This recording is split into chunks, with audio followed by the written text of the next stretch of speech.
এক মহিলার গোপন ছবি ভাইরাল করার অভিযোগে এক ফটোগ্রাফারকে গ্রেফতার করল নরেন্দ্রপুর থানার পুলিশ। হালতু এলাকা থেকে তাকে গ্রেফতার করা হয়েছে বলে খবর। ধৃতকে জিজ্ঞাসাবাদ করছে পুলিশ। তার মোবাইল ফোন, ল্যাপটপ বাজেয়াপ্ত করা হয়েছে। তা পরীক্ষার জন্য পাঠানো হবে বলে পুলিশ সূত্রে খবর। নরেন্দ্রপুর থানা এলাকার বাসিন্দা এক তরুণীর সাথে আলাপ হয় হালতুর বাসিন্দা পার্থ দাসের। পার্থ পেশায় একজন ফটোগ্রাফার। সোশ্যাল মিডিয়ায় তাদের আলাপ হয়েছিল। দুজনেই বিবাহিত, তবে তরুণীর বছরখানেক আগে ডিভোর্স হয়েছে। দুজনের মধ্যে সম্পর্ক গাঢ় হয়। তারা একসাথে একটি বাড়ি ভাড়া নিয়ে থাকতেও শুরু করে।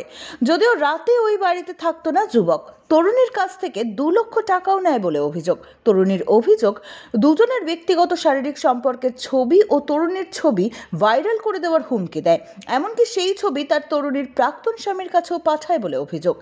এই ঘটনায় ওই তরুণী নরেন্দ্রপুর থানায় অভিযোগ দায়ের করলে অভিযুক্তকে গ্রেফতার করেছে পুলিশ। তাকে বারুইপুর মহকুমা আদালতে পেশ করা হবে। জিজ্ঞাসাবাদের জন্য নিজেদের হেফাজতে নেওয়ার আবেদন জানানো হবে বলে নরেন্দ্রপুর থানার পুলিশ সূত্রে জানা গিয়েছে। আমার অভিযোগ, আমাকে বিয়ের প্রতিশ্রুতি দিয়ে আমার সঙ্গে 2 বছর ধরে সম্পর্ক রেখে ফিজিক্যাল রিলেশন করে এখন আমার থেকে 2.5 লাখ টাকা নিয়ে এখন আমাকে প্রথমত বিয়ে তো করবেই না, দ্বিতীয়ত আমাকে এখন ব্ল্যাকমেল করছে।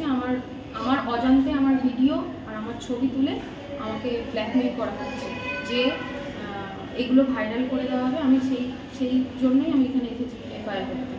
আর একটা ঠক প্রতারক, প্রচণ্ড মিথ্যে কথা বলে, প্রচুর মিথ্যে কথা বলেছে, সব আমাকে আমার জীবনটা পুরো শেষ করে দিয়েছে। নাম হচ্ছে পার্থ দাস, বাড়ি হচ্ছে হালকা পোস্ট অফিসের এখানে 2/77 সুচেতা নগর হালকা। উনি হচ্ছে পেশায় ফটোগ্রাফার, উনি হচ্ছে পার্থস ফটোগ্রাফি। আমার পরিচয় হচ্ছে সোশ্যাল মিডিয়াতে হয়েছে। তো যেহেতু বাড়ির অল্প কিছু দূরত্বে, তো বাইরে দেখা করে সেই সব করে আর রিলেশনটা শুরু হয়েছে। ব্যুরো রিপোর্ট, এক্সপোজ বার্তা।